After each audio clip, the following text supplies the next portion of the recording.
Bienvenidos, hermanos, a nuestro programa para la familia en nuestro tema de crianza y de educación. Hoy vamos a dedicar un tiempo especial para contestar algunas preguntas, algunas inquietudes que se enviaron al correo familiafeenjesus@gmail.com. Hay buena cantidad de preguntas, hoy voy a contestar algunas, al mismo tiempo ampliando con una mayor claridad de temas que de pronto se me ocurre que aún no están muy claros para los hermanos. Entonces quiero dar pautas definidas acerca de eso.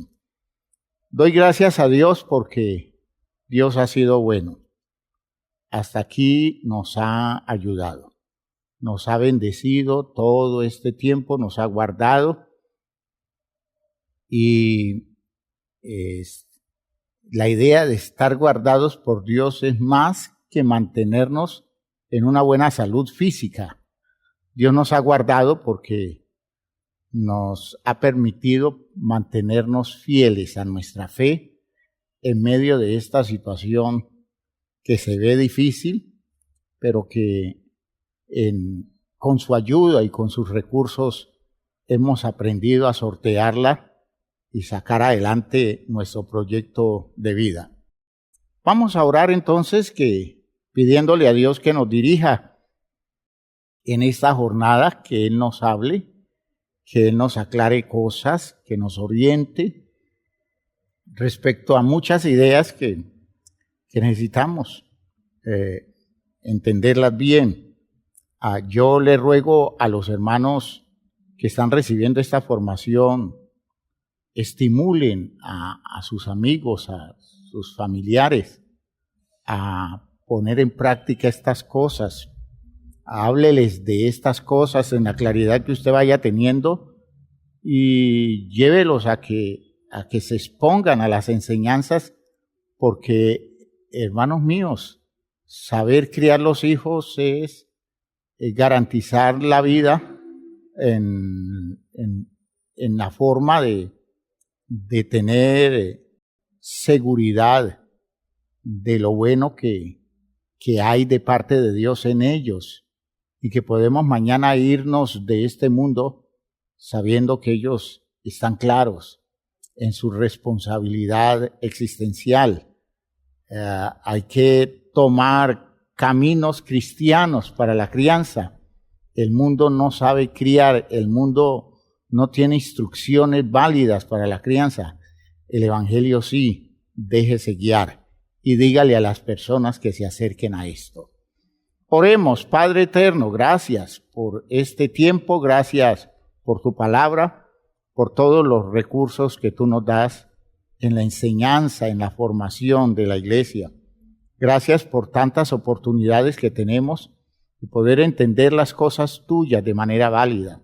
Gracias, Señor, porque hay posibilidad de vencer esas condiciones difíciles en los procesos de crianza y de educación de nuestros hijos. Danos, Señor, la instrucción que necesitamos para este tiempo, para esta hora. Háblanos claro, Señor, y danos la objetividad dentro de nosotros para poder corregir las actitudes nuestras y nuestros manejos. Ayúdanos, Señor, con nuestros hijos. Bendícelos a ellos a través de la verdad que de parte nuestra o de parte tuya, a través de nosotros, ellos pueden recibir. En el nombre de Jesucristo, gracias por lo que ya estás haciendo y lo que vas a hacer a lo largo de esta reunión. En el nombre de Jesús el Señor. Amén. Bien, mis hermanos, vamos a cantar una canción hermosa como una introducción devocional a la enseñanza de hoy. Dice la canción: aquel que es poderoso para guardarme sin caer y de presentarme sin mancha delante de su gloria feliz, al único Dios, nuestro Salvador, y a Cristo nuestro Señor, sea la gloria y la majestad, dominio y potestad, desde ahora hasta la eternidad. Amén. Cantamos una doxología, ¿ya? Eso es una forma de composición escrita en donde en medio de un texto un escritor lanza una alabanza a Dios en función de las cosas que está diciendo de él. Nosotros hacemos de esta canción una hermosa doxología de alabanza, de glorificación y de reconocimiento del lugar incomparable de nuestro Dios y del lugar especial de nuestro Señor Jesucristo. Cantemos, hermanos míos.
Bien, mis hermanos, en,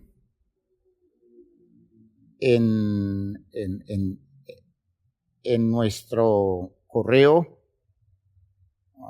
pude encontrarme con inquietudes que las veo válidas, al menos voy resolviendo las de las más, digamos, de las más viejas hasta las más actuales.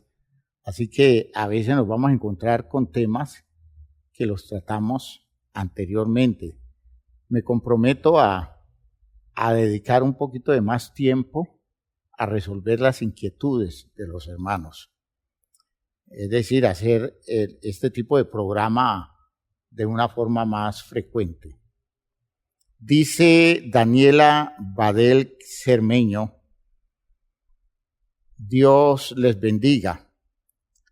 En el último programa de los viernes, eso pues hace bastante tiempo, donde se mencionaba cómo las semejanzas y desemejanzas afectan la educación y formación de los hijos, me surge la siguiente pregunta y es, si ya un hijo creció y ahora es joven, pero por desconocimiento de los padres no pudieron guiarlo a que descubriera todo lo que Dios le había dado, capacidades, virtudes y demás, por el hecho de ser semejante a una de las dos partes, ¿qué puede hacer este joven para sanarse y verse como Dios lo ve? Es una inquietud válida y aplicable a muchas situaciones. Realmente nosotros hemos podido ser cristianos, pero no siempre hemos sido muy conscientes de la forma de darle pautas a nuestros hijos en relación con las claridades del cristianismo para librarlos a ellos de cierto tipo de manejos y de información que en el mundo se da.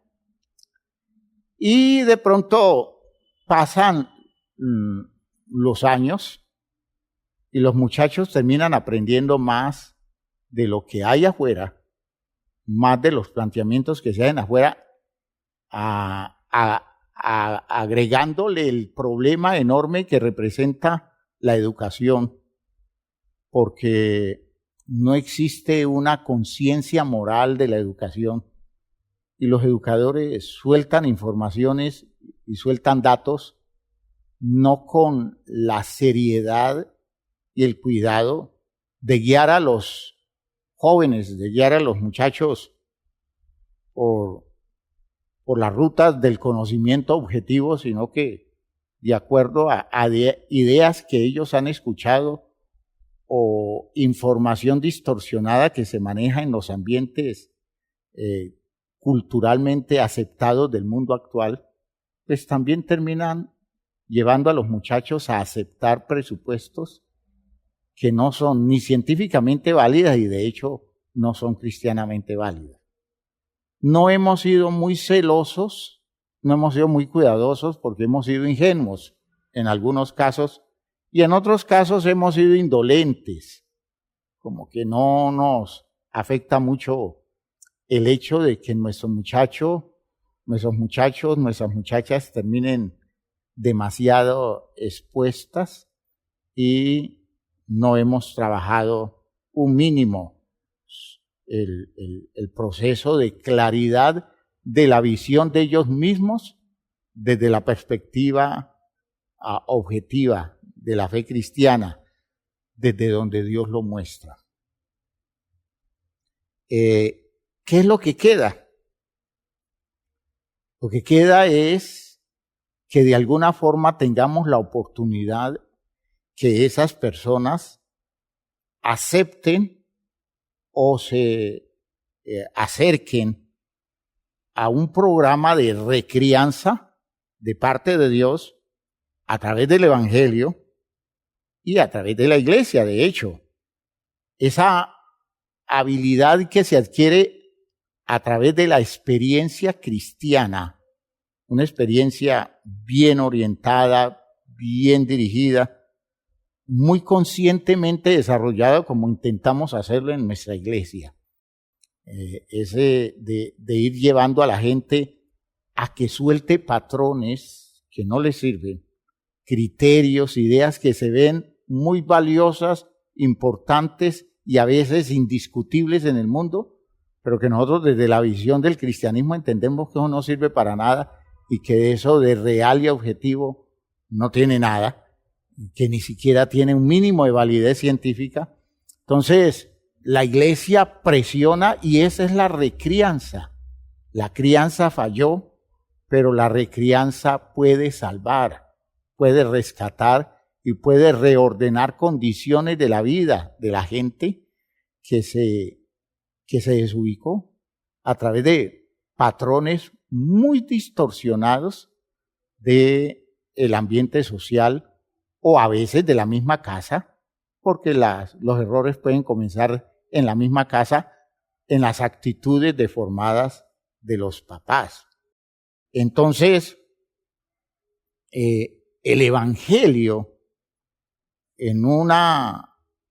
como una sana instrucción, como una herramienta, da oportunidades enormes. Por eso siempre debemos luchar porque nuestros muchachos, desde muy temprano, desde su niñez, puedan ellos ir recibiendo las instrucciones espirituales de la iglesia, los patrones de vida, los argumentos interpretativos de la iglesia, los conceptos que la iglesia maneja, eso es definitivo. Y usted como creyente, si es un padre de familia, debe tratar de asimilar todo eso, porque usted debe ser un transmisor de estos principios. Usted puede hacer evangelismo en su propia casa con sus hijos, diciéndole, vea, anteriormente nosotros entendíamos las cosas así. Por la fe del evangelio, hoy entendemos que el asunto es de esta otra manera. ¿Y cuánto nos gustaría a nosotros que usted pudiera asimilar eso y comenzar a vivir de otra manera? Hay muchas cosas que el énfasis cristiano sirve, es decir, el énfasis cristiano elabora como elemento básico de recrianza. Nosotros estamos haciendo una recrianza. Conmigo sucedió eso. A mí la iglesia me crió de nuevo. La iglesia me dio una cantidad de patrones, de claridades, de posiciones, de visión acerca de mí mismo, de interpretación acerca de las cosas que se daban en mi propio cuerpo, en la visión de las cosas que tuvieran que ver con los intereses míos en relación con lo que en el medio social se ofrecía. Hermanos, la iglesia me dio una perspectiva que me salvó. Me salvó, me dio una visión de la vida que la crianza no me pudo dar, y no porque no quisieron mis padres darme lo mejor, porque me dieron lo mejor, pero la forma de asimilarlo y el patrón de influencia de la misma familia que no está clara, hace que uno necesite la recrianza. Y si usted es una persona mayor que está llegando a la iglesia, usted necesita recrianza. Usted necesita soltar formas de pensar. Usted necesita soltar patrones de vida. Y mucho más nuestros muchachos, que fueron deformados por una guía equivocada y por una influencia social maliciosa y muy distorsionada. Entonces, hermanos, es clave, entiendan eso, es clave que nosotros podamos guiar a nuestros hijos a la asimilación de la vida cristiana, de los principios cristianos, de las verdades cristianas, y ser enfáticos en eso. Es que usted no puede quedarse aceptando cosas simplemente porque así las entendió antes, sino siempre cuestiónese y pregúntese. Siempre hágase la pregunta, hoy como cristiano, ¿cómo tengo que ver esto? de esto, cómo debo hablar como cristiano, cómo debo vivir este tipo de experiencia en mi condición de cristiano. Y usted se estará dando cuenta que el papá que usted tiene, que es Dios, está afanado en darle un nuevo orden de crianza. Lo está recriando para que usted supere cosas que en su vida de orden social familiar usted no recibió. Espero que eso nos quede claro. Y en esto, hermanos míos, el trabajo que uno debe hacerse por los hijos es enorme.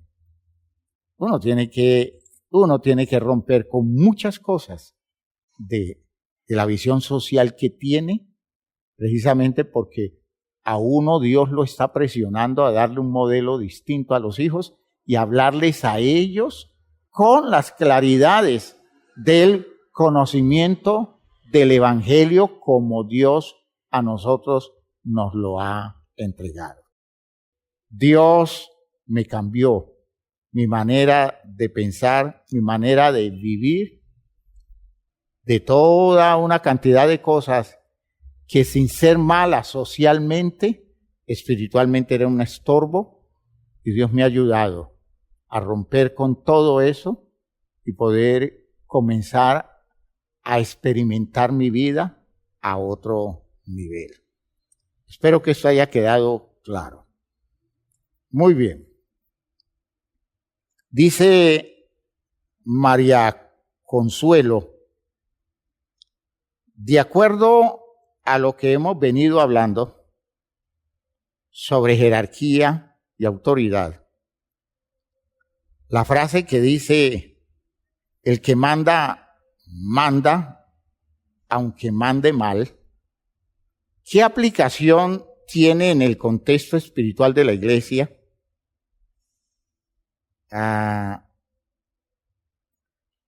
¿Tiene aplicación o no? Si tiene aplicación, ¿en qué escenarios?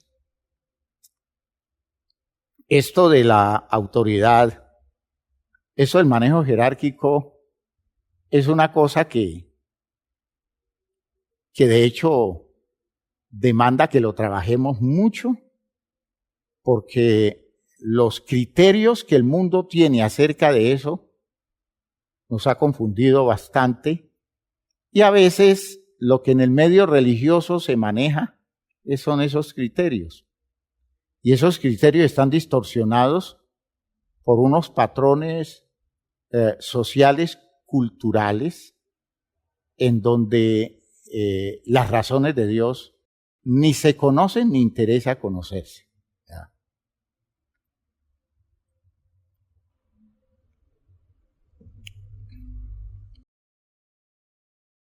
Lo primero que tenemos que hacer es recordar que la autoridad no se centra en el mandar. ¿Ya? El mandar no es el punto central de la autoridad, sino que cristianamente la autoridad tiene la finalidad de proteger y de conducir hacia el propósito de Dios. En muchas ocasiones, el ejercicio de la autoridad se da con actitudes de estímulo, sin mandar. Es motivando las actitudes válidas que tiene la gente y que la persona que tiene ascendencia sabe que eso va a producir un buen fruto. Entonces no necesita mandar. Hay muchas cosas en la vida en donde en el centro no está mandar. Las cosas se pueden dar a través de diálogos, y dialogar no es una cosa que haga que la autoridad se vea débil, sino al contrario, es la habilidad que tiene el que es autoridad por respetar la capacidad y la inteligencia de la persona que está bajo su, digamos, bajo su gobierno, bajo su administración. ¿Ya? De modo que hay cosas que se motivan, que se promueven a través de actitudes en donde el mandar no es la clave. Por ejemplo, ¿cuántas cosas se pueden conseguir a través del ejemplo? ¿Ya? Mostrando a la persona la validez de hacer algo, haciéndolo. Y en un acto digámoslo así, de claridad de manejo, a decirle a la persona que lo acompañe en el hacer, que se comprometa con usted, que se comprometa con la persona que tiene autoridad. Insisto que en el centro no está el mandar. Ahora, cuando hay necesidad de dar una orden, la persona que está en autoridad desde el punto de vista cristiano debe asegurarse que lo que ordena tiene validez en la propuesta de Dios, tiene sentido en la propuesta de Dios.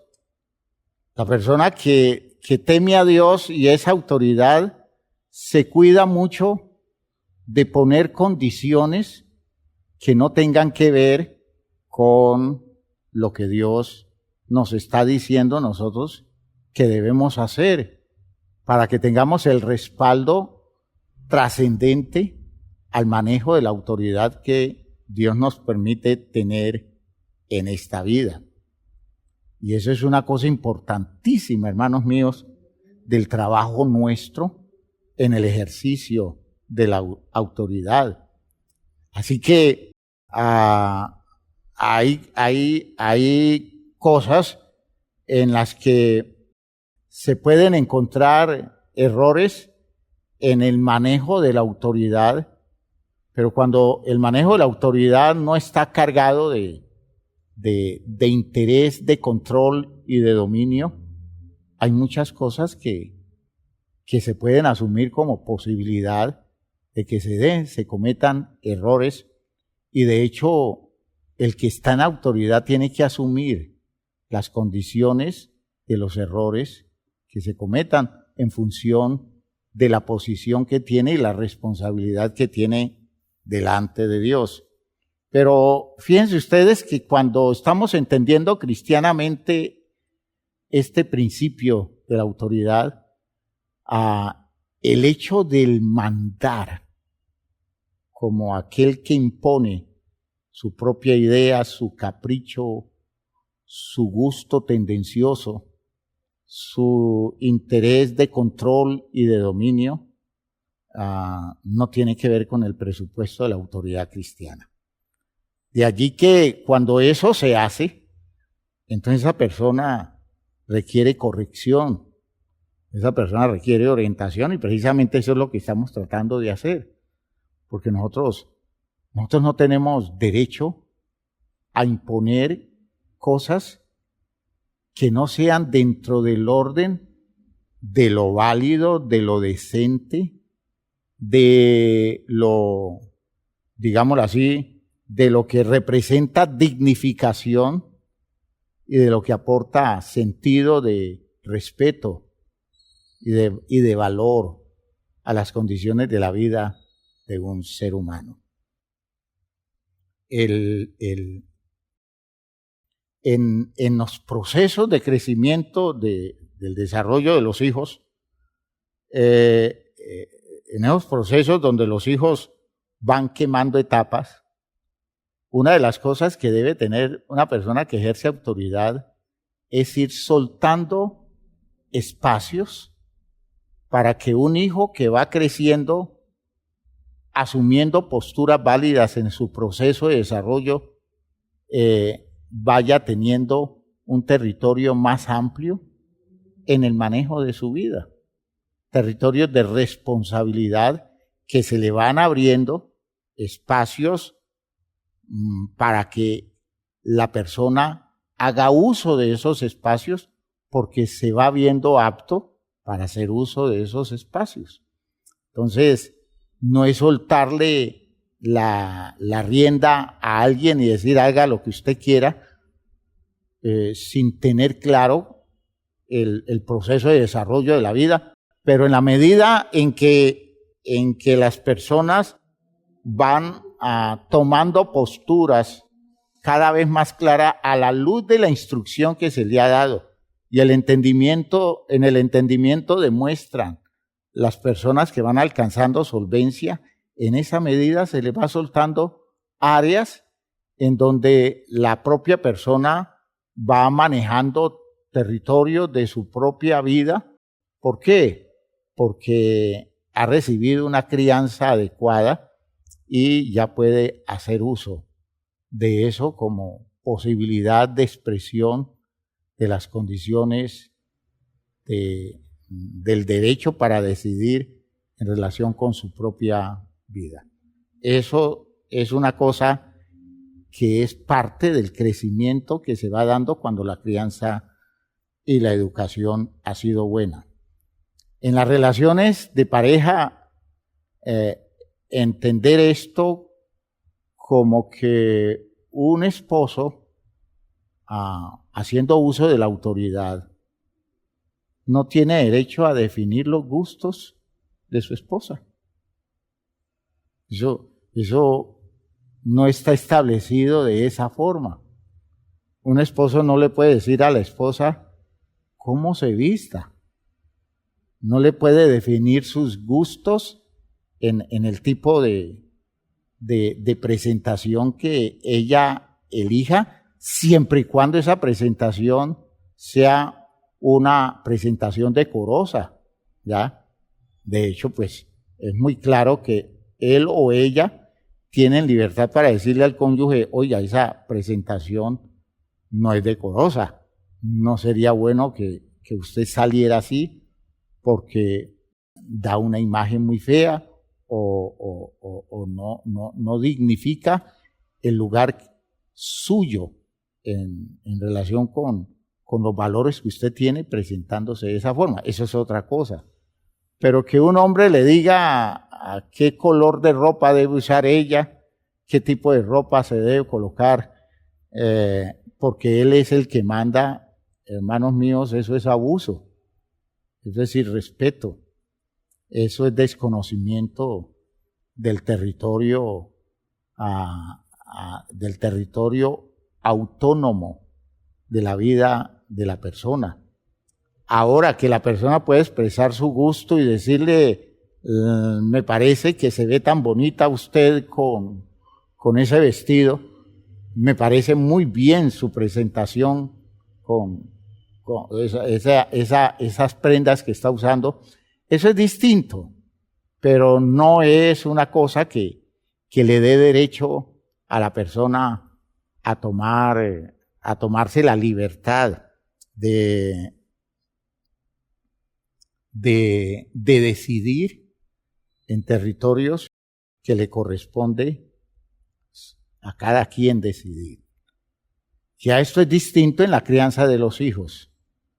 Hay decisiones a que uno no debe permitirle a los hijos hasta que ellos no tengan cierta solvencia, ¿ya?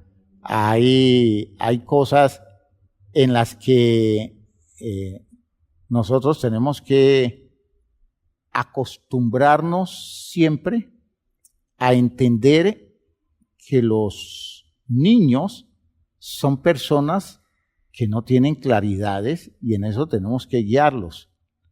Llegado el momento en que ellos vayan adquiriendo la claridad, los soltamos para que decidan muchas cosas de ellos, pero recuerden siempre que el no soltar nunca el sentido moral, aún en las expresiones estéticas, el aspecto moral es una cosa para tener en cuenta.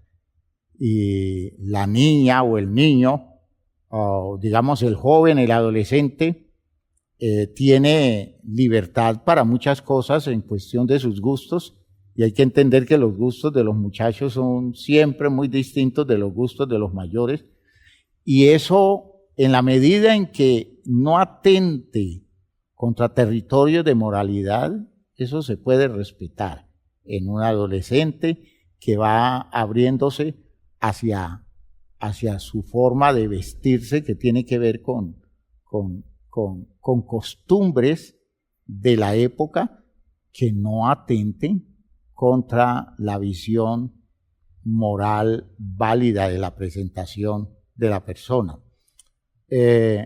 Pero fíjense ustedes que esa es la autoridad. La autoridad guía, la autoridad orienta, la autoridad genera límites, ¿ya? La autoridad, digamos, se pone al frente para agarrar de la mano a la persona y lograr que la persona siga adelante, que no se quede, que no se quede postrado, sino sacarlo adelante.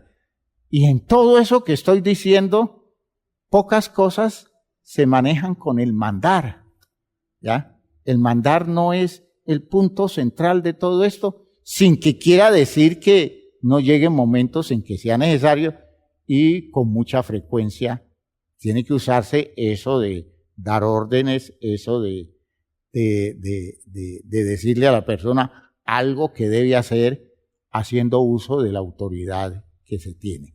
Espero que esto quede muy claro. ¿Ya? Por otro lado, hermanos míos, quien está en autoridad necesariamente debe someterse a la norma del soberano. No es, por tanto, una rueda suelta, ¿ya? No tiene ningún poder que le permita manejar las cosas caprichosamente. Escuchen lo que estoy diciendo, ¿ya? Hay un ordenamiento jerárquico que viene desde las decisiones del mismo Dios, las normas de Dios. Por tanto, si yo tengo autoridad es bajo esa sombra.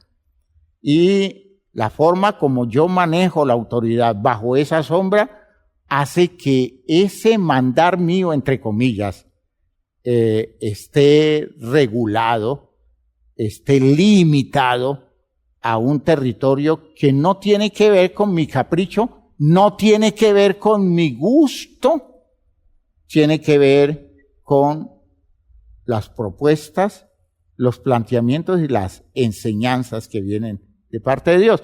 Y eso da un margen de error mínimo, porque podrá ser que yo no entienda muchas cosas de Dios como debo entenderlas, pero si mi esfuerzo es no salirme de esos territorios, tengo mucha probabilidad de no andar muy equivocado respecto del uso de la autoridad que se me ha concedido, ¿ya? Hermanos míos, una persona subordinada, entonces, respeta el lugar jerárquico de quien está en autoridad, pero siempre condiciona su obediencia al sometimiento que le debe a Dios. ¿Me están oyendo bien?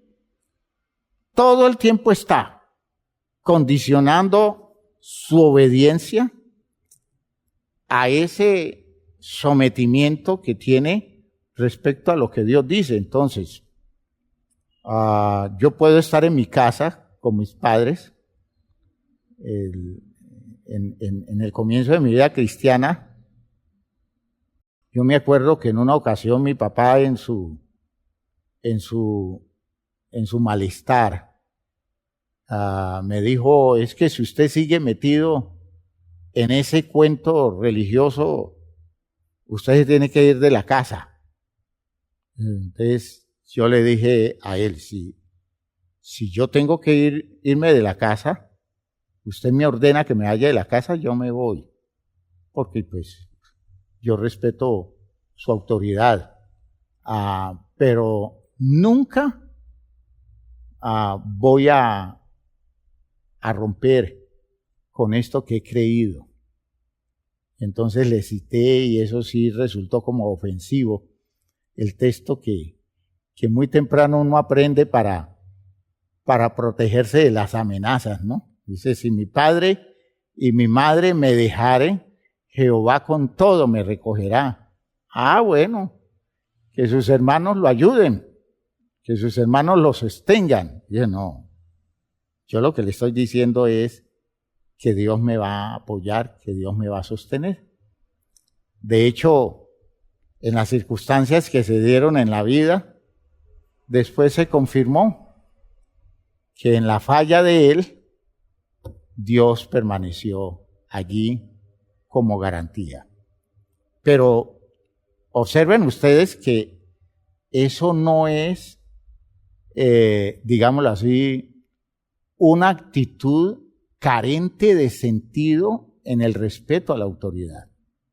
Yo le respeto la autoridad a quien la tiene, pero si la autoridad me manda a hacer algo que Dios Dios me dice que no, porque Dios me manda a hacer otra cosa. Entonces yo le digo, pues yo me gano la sanción porque usted es autoridad. Y si usted dice que por no hacer eso, yo me voy a merecer un determinado castigo, respeto el castigo, me someto, pero lo que no voy a hacer nunca es obedecerlo a usted por encima de Dios. Eso fue lo que hicieron los discípulos, Pedro y Juan. Ustedes recuerdan esa experiencia en Hechos capítulo 4, cuando Pedro y Juan fueron apresados después de la curación del cojo, fueron apresados y llevados ante el concilio. Imagínense, la autoridad religiosa suprema de Israel. Y estos galileos, pobres galileos pescadores, llegan a ese ambiente de esas personas tan importantes y representativas del manejo social religioso de los israelitas. Y esas personas le dicen, dice el texto, porque ellos se inquietaron porque no encontraban nada de qué acusar a los discípulos. Capítulo 4, versículo 15. Entonces les ordenaron que saliesen del concilio y conferenciaban entre sí, diciendo, ¿qué haremos con estos hombres? Porque de cierto señal manifiesta ha sido hecha por ellos, notoria a todos los que moran en Jerusalén, y no lo podemos negar, hablando de la sanidad del cojo. Y sin embargo, para que no se divulgue por entre el pueblo, amenacémosle para que no hablen de aquí en adelante a hombre alguno en ese nombre. Y llamándolos, les intimidaron, me imagino pues cómo les debieron hablar, ¿no? Que en ninguna manera hablasen ni enseñasen en el nombre de Jesús. Mas Pedro y Juan respondieron diciéndoles, juzgad si es justo delante de Dios obedecer a vosotros antes que a Dios, porque no podemos dejar de decir lo que hemos visto y oído respecto a la enseñanza que ellos habían recibido de Jesús. Eran judíos, respetaban el concilio de los líderes espirituales de Israel, pero una cosa es eso y otra cosa es que ellos les ordenen dejar de hacer lo que Dios les manda, dejar de decir las razones de la palabra que ellos habían recibido. Así que aquí entonces se coloca un límite al manejo de la autoridad. Entonces, yo creo que ese dicho de el que manda, manda, aunque mande mal, es un dicho que no funciona muy bien en el manejo cristiano válido. Ahora, que los que nos llamamos cristianos tenemos una visión muy distorsionada, eso es lo que estamos tratando de corregir, porque realmente el manejo que se hace no corresponde a lo que correctamente debe ser. Y aprovecho la ocasión para leer la pregunta de Ana Lucía Jiménez, que tiene que ver con esta misma idea. Dice: buen día, el Señor les bendiga. Tengo una inquietud respecto a la enseñanza del 6 de noviembre. Espero hacerme entender. Bueno, ya eso está muy claro que la enseñanza le formó a Ana Lucía una muy fuerte inquietud. Si se tiene en cuenta que la autoridad en el matrimonio es del esposo, y esta autoridad está puesta por Dios para servir, entendió muy bien Ana Lucía. Lo que dijimos fue exactamente eso. De manera que quien sirve, en este caso el esposo, antepone sus gustos por el bien diría más bien,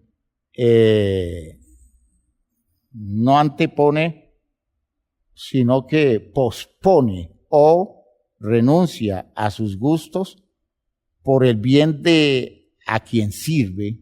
Más o menos le entiendo la idea así a Ana Lucía. Entonces, ¿en qué consiste la sujeción en la que debe estar la esposa? ¿Cómo se puede relacionar la sujeción y el servicio? ¿Cómo entender de manera correcta esta relación autoridad-sujeción desde la perspectiva del machismo o feminismo actual? Su inquietud es muy válida, su preocupación justa, porque el cuento de la autoridad se puede usar para manejar eso de criterios machistas, para someter, para dominar, para reducir al control del varón la vida de la mujer. Eso es muy grave, ¿no?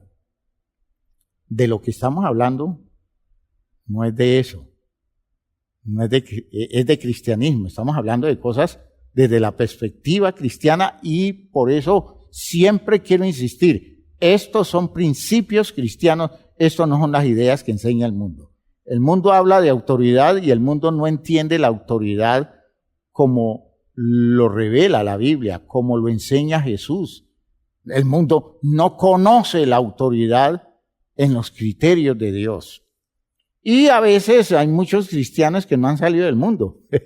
Hay mucha gente que se llama cristiana y sigue manejando los mismos criterios del mundo, y desde ese territorio entonces ostenta su ascendencia y lo usa como poder para tener control y para tener dominio y convertir a la familia y especialmente a la esposa en una persona cumpliendo con una servidumbre, porque él como autoridad decide aún todos los aspectos relacionados con la vida de ella en territorios donde debiera valorar y debiera tener en cuenta el lugar que tiene ella en el espacio relacional de la pareja. Entonces, vean ustedes que Entiendo por qué Ana Lucía está como incómoda, está como preocupada y de pronto hasta molesta. Puede ser también porque queda como muy confuso en eso de una autoridad que sirve. Entonces, la sujeción en qué queda. ¿Cómo me sujeto si el otro lo que está haciendo es servir? Y fíjense ustedes que va creando mucha inquietud. Digamos, servir es buscar el bien del otro en todo aquello que contribuye a su edificación y salvación. La sujeción es entender el lugar que tiene quien está en autoridad, reconociendo que en la vida de pareja esa persona debe tener la iniciativa, ¿ya? Es un lugar jerárquico que hay que respetárselo, hay que tomarlo en cuenta, hay que honrar ese lugar jerárquico, porque cuando uno honra a los espacios jerárquicos en relación con su vida, uno está creando condiciones de seguridad para la vida de uno. Eso es de las cosas más significativas de esta idea cristiana. Pero no por eso, en este caso, se le niega a la esposa que tenga libertad para presentar, por ejemplo, sus puntos de vista, siendo deber de la autoridad optar por lo mejor, contando con las habilidades y las capacidades de todos. Es que tener autoridad no es creer que yo me las sé todas.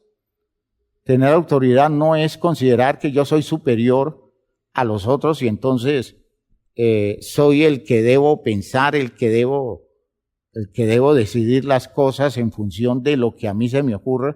Sino que tener autoridad es tener la habilidad de buscar lo mejor, porque lo que se está buscando es algo para el bien de los suyos, y entonces buscar lo mejor a veces incluye consultar, incluye tomar en cuenta lo que la otra persona dice, incluye diálogos, incluye un trabajo en el que la persona tenga libertad de expresar sus puntos de vista, y quien tenga autoridad, que tenga la habilidad de escoger siempre lo mejor.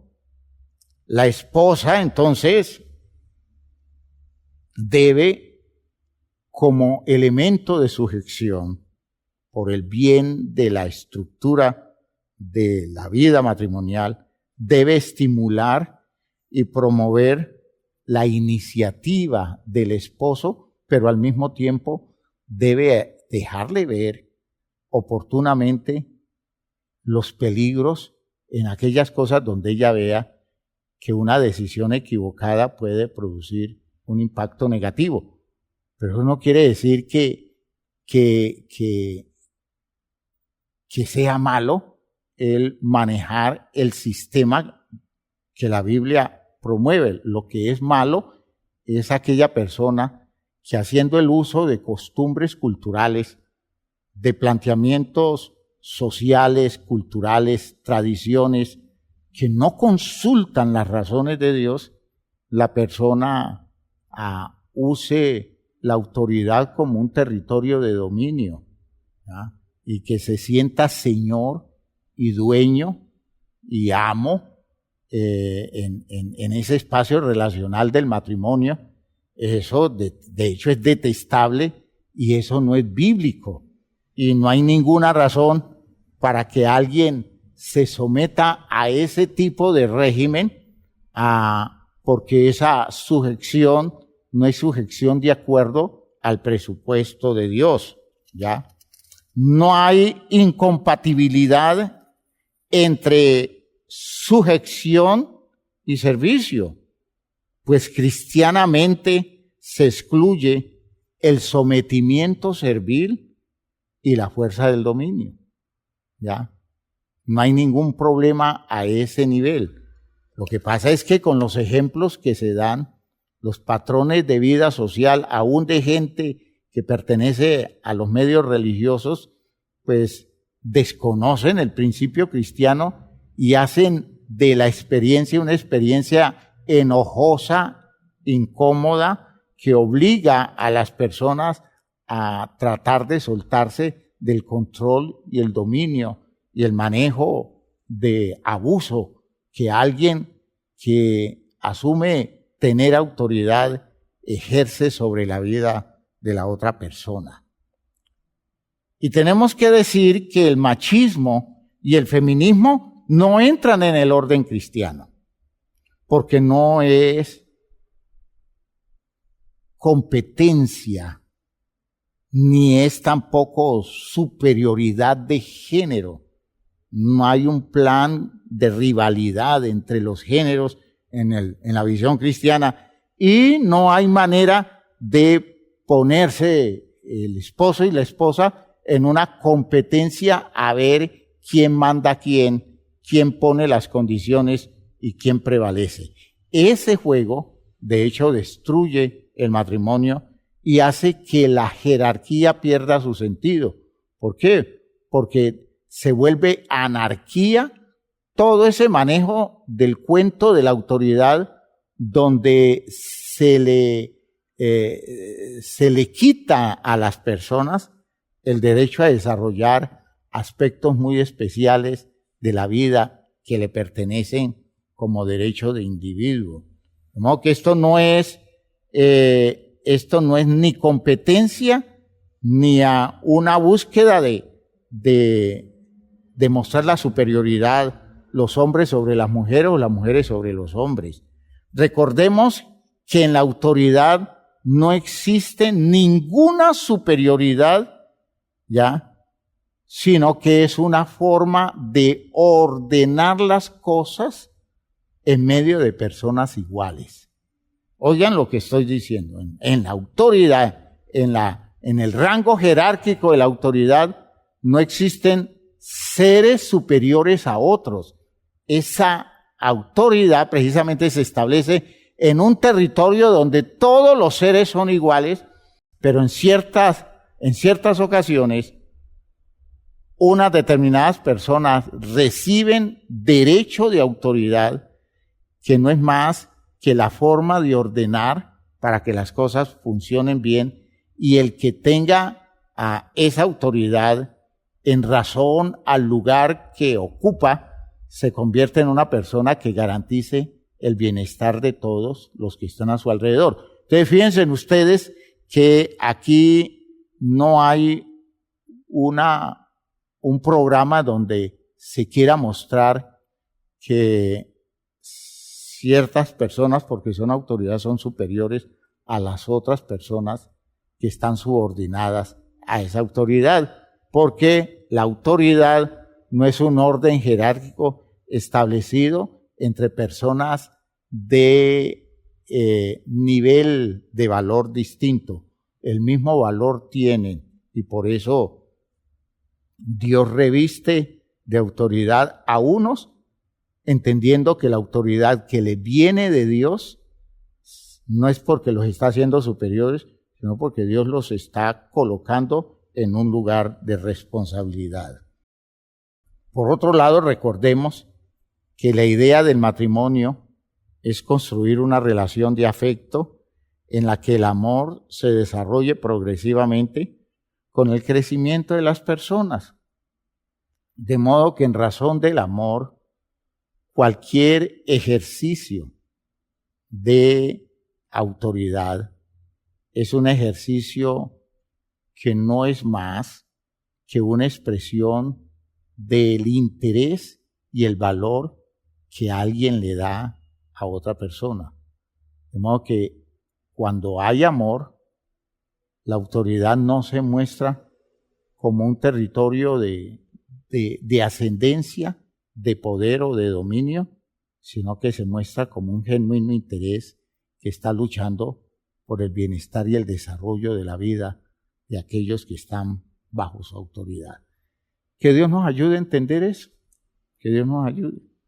Fíjense ustedes que es tan distinto de las formas comunes de entender las cosas, que aquí estamos nosotros recibiendo un programa que nos está obligando a repensar mejor, a replantear mejor todas esas ideas que hemos traído del mundo, esas creencias, esos criterios, y acomodar nuestra mente al orden de Dios, donde las cosas se convierten en cosas buenas, no en recursos para agraviar a otros, sino recursos para bendecir la vida de los otros. Que Dios nos ayude, que Dios nos dé sensibilidad, que Dios nos dé inteligencia, sabiduría, que Dios nos dé esa disposición humilde frente a sus programas y que nos haga muy responsables, luchando para que las cosas se den como Él las quiere, no como a nosotros nos parece. Oremos entonces para finalizar nuestra reunión en esta noche. Padre eterno, gracias por esto que nos has permitido recibir hoy, esto que hemos trabajado. Hemos venido respondiendo a inquietudes. Importante es que tengamos oportunidad de dar claridad. Nos alegra mucho, Señor, que tú nos dejes esa sabiduría para que tomemos posiciones válidas en la vida. Ayúdanos a entender esto de las jerarquías. Señor, ayúdanos a vivirlo bien, a entender bien los espacios que se deben dar. En el nombre de Jesucristo, te pido que nos permitas vivir conforme a tu verdad, venciendo todos los patrones culturales en donde hemos aprendido cosas que no tienen que ver con lo que has dispuesto tú en relación con la vida de todos nosotros. En el nombre de Jesús el Señor. Amén. Amén. Mis hermanos, que Dios los bendiga y que esta claridad que hemos dado nos sirva para entender que no hay agravio en los órdenes establecidos, en las estructuras jerárquicas establecidas por Dios, sino que siempre es bendición. Salúdense, hermanos míos.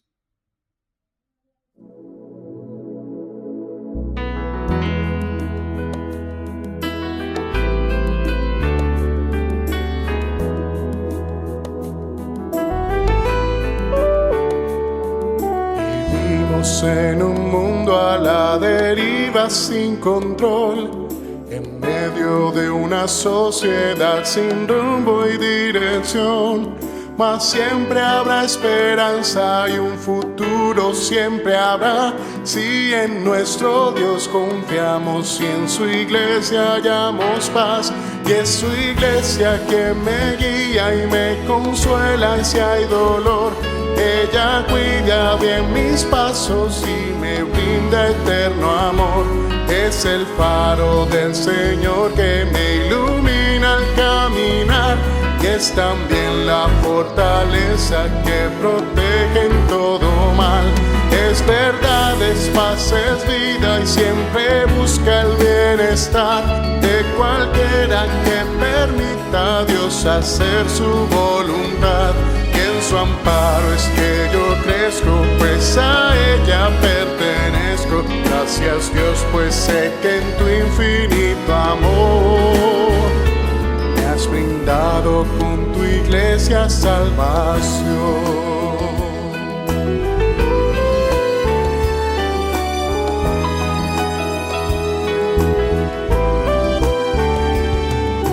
Bueno es entender lo que la iglesia puede hacer, cuando a través de ella Dios nos muestra su poder.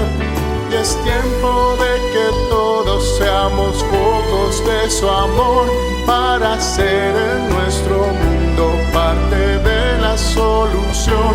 Y es su iglesia que me guía y me consuela si hay dolor. Ella cuida bien mis pasos y me brinda eterno amor. Es el faro del Señor que me ilumina al eres también la fortaleza que protege en todo mal. Es verdad, es paz, es vida y siempre busca el bienestar de cualquiera que permita a Dios hacer su voluntad. Y en su amparo es que yo crezco, pues a ella pertenezco. Gracias Dios, pues sé que en tu infinito amor me has brindado con tu iglesia salvación.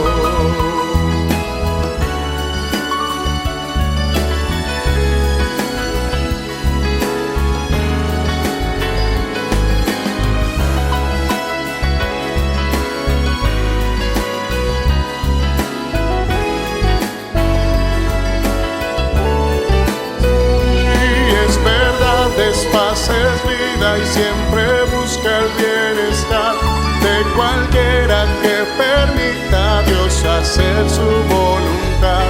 Y en su amparo es que yo crezco, pues a ella pertenezco. Gracias Dios, pues sé que en tu infinito amor me has brindado con tu iglesia salvación.